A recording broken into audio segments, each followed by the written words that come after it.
Materi BIMTEK KPPS, substansi pemungutan dan penghitungan suara pemilu serentak tahun 2024.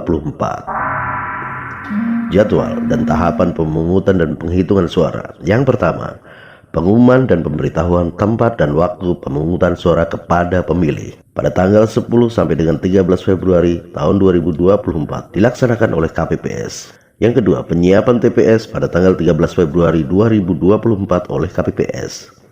Yang ketiga, pemungutan suara di TPS tanggal 14 Februari tahun 2024 oleh KPPS. Yang keempat, penghitungan suara di TPS pada tanggal 14 Februari 2024 oleh KPPS. Apabila penghitungan suara belum selesai, maka diperpanjang paling lama 12 jam tanpa jeda sejak berakhirnya hari pemungutan suara atau 15 Februari 2024 pukul 12 waktu setempat. Yang kelima, pengumuman hasil penghitungan suara di TPS tanggal 14 sampai 15 Februari 2024 oleh KPPS.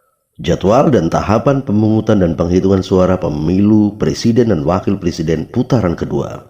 Pertama, pengumuman dan pemberitahuan tempat dan waktu pemungutan suara tanggal 22 sampai 25 Juni 2024 oleh KPPS. Kedua, penyiapan TPS pada tanggal 25 Juni 2024 oleh KPPS. Ketiga, pemungutan suara di TPS pada tanggal 26 Juni 2024. Keempat, penghitungan suara di TPS tanggal 26 Juni 2024. Dengan catatan, apabila penghitungan suara belum selesai, maka diperpanjang paling lama 12 jam tanpa jeda sejak berakhirnya hari pemungutan suara atau pada tanggal 27 Juni 2024 pukul 12 waktu setempat. Yang kelima, pengumuman hasil penghitungan suara di TPS tanggal 26 sampai 27 Juni 2024 oleh KPPS. Tahapan pengumuman dan penghitungan suara. Pra pemungutan suara, persiapan pemungutan suara, pelaksanaan pemungutan suara, persiapan penghitungan suara, dan pelaksanaan penghitungan suara. Kita masuk ke pra pemungutan suara. Pra pemungutan suara di TPS mengumumkan hari dan tanggal pemungutan suara, penyampaian surat pemberitahuan pemungutan suara kepada pemilih dan menerima perlengkapan pemungutan suara, dukungan perlengkapan lainnya, dan perlengkapan pemungutan suara lainnya dari PPS. Selanjutnya, pengumuman hari dan tanggal pemungutan suara. KPPS mengumumkan hari, tanggal, dan waktu pemungutan suara serta nama TPS kepada pemilih di wilayah kerjanya paling lambat tanggal 9 Februari 2024. Pengumuman dapat dilakukan dengan cara menggunakan pengeras suara di tempat ibadah, menempelkan pengumuman di papan pengumuman, dan atau bentuk pengumuman lain yang lazim digunakan di desa atau kelurahan setempat. Kemudian penyampaian surat pemberitahuan pemungutan suara kepada pemilih. KPPS menyampaikan formulir model C pemberitahuan KPU untuk memberikan suara kepada pemilih yang terdaftar dalam DPT di wilayah kerjanya paling lambat tanggal 10 Februari 2024. Apabila pemilih tidak berada di tempat tinggalnya, Ketua KPPS dapat menyampaikan formulir model C pemberitahuan KPU kepada keluarganya dan diminta untuk menandatangani tanda tangan terima. Apabila sampai dengan tanggal 11 Februari 2024 pemilih DPT belum menerima formulir model C pemberitahuan KPU, maka pemilih yang bersangkutan dapat meminta formulir C pemberitahuan KPU kepada Ketua KPPS paling lambat tanggal 13 Februari dengan menunjukkan KTP elektronik. Apabila KPPS menemukan pemilih yang telah meninggal dunia, pindah alamat atau tidak dikenal, KPPS menandai atau mencatat keterangan tersebut pada formulir model C pemberitahuan KPU yang tidak dapat terdistribusi. Selanjutnya wajib mengembalikan kepada PPS dengan menggunakan formulir model BA-C pemberitahuan KPU. Apabila sampai dengan tanggal 13 Februari 2024 terdapat formulir C pemberitahuan KPU yang tidak dapat diserahkan kepada pemilih, Ketua KPPS mengembalikan formulir model C pemberitahuan KPU kepada PPS dengan menggunakan formulir model BA-C pemberitahuan KPU. Perlengkapan pemungutan suara, dukungan perlengkapan lainnya, dan perlengkapan pemungutan suara lainnya. KPPS wajib memastikan perlengkapan pemungutan dan penghitungan suara dan dukungan perlengkapan lainnya sudah diterima dari PPS paling lambat tanggal 13 Februari 2024. Di luar kotak suara ada kotak suara tentu saja: 1. Bilik suara, 2. Tanda pengenal, 3. Lem perekat, 4. Ballpoint, 5. Gembok atau alat pengaman lainnya, 6. Spidol, 7. Stiker nomor kotak suara, 8. Daftar pasangan calon dan daftar calon tetap, 9. Salinan DPT, 10. Salinan DPTB, 11. Formulir model C daftar hadir DPT, 12. Formulir model C daftar hadir DPTB, 13. Formulir model C daftar hadir DPK. Kemudian di dalam kotak suara ada surat suara, 1. Tinta, 2. Segel, 3. Alat untuk mencoblos pilihan, 4. Sampul kertas, 5. Karet pengikat surat suara, 6. Kantong plastik, 7. Formulir untuk berita acara dan sertifikat, 8. Tali pengikat alat pemberi tanda pilihan, 9. Alat bantu tunanetra. Kita masuk pada persiapan pemungutan suara di TPS, yaitu penyiapan TPS, kemudian mengumumkan dengan menempelkan DPT, DPTB, DPC, dan DCT anggota DPR, DPD, DPRD Provinsi, dan DPRD Kabupaten Kota. Kemudian penyerahan salinan DPT dan DPTB kepada saksi yang hadir dan pengawas TPS. Lanjut ke lokasi pemungutan suara. Dapat dibuat di ruang terbuka dan atau ruang tertutup. Tidak dibuat di dalam ruangan tempat ibadah. Ukuran paling kurang panjang 10 meter dan lebar 8 meter. Atau dapat disesuaikan dengan kondisi setempat. Dan harus sudah selesai paling lambat 1 hari sebelum hari dan tanggal pemungutan suara. Kemudian kita lanjut ke tata letak pemungutan suara. Di sini ada denah pemungutan suara. KPPS menyusun tata letak TPS dengan mempertimbangkan kemudahan pemilih dalam memberikan suara, serta memperhatikan alur pemberian suara oleh pemilih. Dari denah pemungutan suara dapat diperhatikan posisi dari KPPS 1 hingga KPPS 7 dan Linmas atau tenaga pengamanan. Penjelasan tata cara pemungutan suara dan penghitungan suara. Ketua KPPS memberikan penjelasan kepada anggota KPPS mengenai A. Tata cara pelaksanaan pemungutan dan penghitungan suara di TPS dan pembagian tugas anggota KPPS. Penjelasan kepada anggota KPPS tersebut dilaksanakan paling lambat 1 hari sebelum hari dan tanggal pemungutan suara.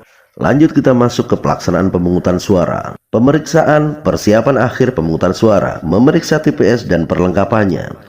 Menempatkan kotak suara yang berisi surat suara untuk masing-masing jenis pemilu beserta kelengkapan administrasinya di depan meja ketua KPPS. Mempersiapkan dan mengatur pemilih untuk menempati tempat duduk yang telah disediakan. Kemudian menerima surat mandat dari saksi. Rapat pemungutan suara. 1. Pengucapan sumpah atau janji anggota KPPS dan petugas ketertiban TPS. 2. Penjelasan kepada pemilih tentang tata cara pemungutan suara dan pembagian tugas anggota KPPS. 3. Pelaksanaan pemberian suara. Kemudian kita wajib memperhatikan saksi dan pengawas TPS. Pelaksanaan rapat pemungutan suara dihadiri pula oleh saksi peserta pemilu dan pengawas TPS. Adapun ketentuan terkait saksi peserta pemilu yang hadir di TPS adalah sebagai berikut. 1. Hanya dapat menjadi saksi untuk 1 peserta pemilu. 2. Membawa dan menyerahkan surat mandat paling lambat sebelum rapat pemungutan suara yang ditandatangani oleh pasangan calon atau tim kampanye untuk pemilu presiden dan wakil presiden. B. Pimpinan partai politik tingkat pusat untuk pemilu anggota DPR, DPRD Provinsi, DPRD Kabupaten Kota. C. Calon anggota DPD untuk pemilu anggota DPD. 3. Tidak boleh mengenakan atau membawa atribut yang memuat nomor, nama, foto calon atau pasangan calon, simbol atau gambar parpol, atau mengenakan seragam dan atau atribut lain yang memberikan kesan mendukung atau menolak peserta pemilu tertentu. 4. Berjumlah paling banyak 2 orang untuk masing-masing pasangan calon dan partai politik atau calon anggota DPD dengan ketentuan yang dapat memasuki TPS berjumlah 1 orang dalam satu waktu. 1. Dalam hal pada waktu rapat pemungutan suara belum ada saksi, pemilih atau pengawas TPS yang hadir, rapat ditunda sampai dengan adanya saksi, pemilih, pengawas TPS yang hadir paling lama selama 30 menit. Apabila sampai dengan waktu yang ditentukan, saksi, pemilih, dan pengawas TPS belum hadir, rapat pemungutan suara dibuka dan dilanjutkan dengan pemungutan suara. Dalam hal terdapat saksi yang hadir setelah rapat pemungutan suara dimulai, KPPS dapat menerima surat mandat dari saksi dan mempersilahkan untuk mengikuti rapat pemungutan suara. Pemantau atau pewarta. Pelaksanaan pemungutan suara dapat dipantau oleh pemantau terdaftar dan diliput oleh pewarta. Pemantau yang melakukan pemantauan dan pewarta yang melakukan peliputan wajib menunjukkan surat tugas dan identitas diri yang bersangkutan kepada ketua KPPS. Kegiatan KPPS pada rapat pemungutan suara. 1. Membuka perlengkapan pemungutan dan penghitungan suara dengan ketentuan A. Membuka kotak suara, mengeluarkan seluruh isi kotak suara di atas meja secara tertib dan teratur, mengidentifikasi dan menghitung jumlah setiap jenis dokumen dan peralatan, serta memeriksa sampul yang berisi surat suara untuk masing-masing jenis pemilu yang masih dalam keadaan tersegel. B. Memperlihatkan kepada pengawas TPSL yang hadir bahwa kotak suara sudah benar-benar telah kosong, menutupi kembali mengunci kotak suara dan meletakkannya di tempat yang telah ditentukan. C. Menghitung dan memeriksa kondisi seluruh surat suara, termasuk surat suara cadangan sebanyak 2% dari jumlah pemilih yang tercantum dalam DPT untuk masing-masing jenis pemilu dan memastikan kesesuaian dengan dapil. 2. Memberikan penjelasan kepada pemilih, saksi, dan pengawas TPS mengenai A. Jumlah surat suara yang diterima, B. Tata cara pemberian suara, C. Tata cara penyampaian keberatan oleh saksi, pengawas TPS, pemantau pemilu, atau warga masyarakat atau pemilih. D. Tata cara pemantauan oleh pemantau pemilu. E. Pembagian tugas anggota KPPS. Dan F. Hal-hal yang diperlukan. Penjelasan sebagaimana dimaksud dalam huruf B disampaikan secara berkala sepanjang rapat pemungutan suara berlangsung. Tata cara pemberian suara oleh pemilih. Pemilih dapat memberikan suara di TPS mengikuti tata cara sebagai berikut. 1. Pemilih perlu memastikan surat suara yang diterima telah ditandatangani oleh Ketua KPPS.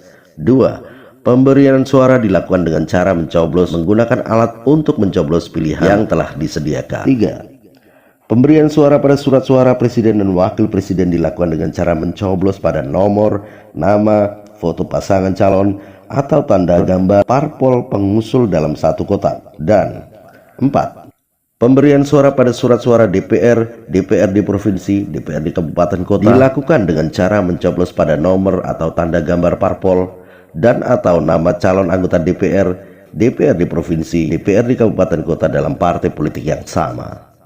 5. Pemberian suara pada surat suara pemilu anggota DPD dilakukan dengan cara mencoblos pada nomor, nama, atau foto calon dalam satu kolom calon yang sama. Pemilih yang berhak memberikan suara di TPS antara lain pemilih KTP elektronik yang terdaftar dalam DPT di TPS yang bersangkutan, pemilih KTP elektronik yang terdaftar dalam DPTB, pemilih KTP elektronik yang tidak terdaftar dalam DPT dan DPTB, kemudian penduduk yang telah memiliki hak pilih. Dalam hal pemilih belum memiliki KTP elektronik pada hari pemungutan suara, pemilih dapat menggunakan surat keterangan telah dilakukan perekaman KTP elektronik yang diterbitkan oleh perangkat daerah yang menyelenggarakan urusan di bidang kependudukan dan catatan sipil. Surat suara yang diberikan ke pemilih.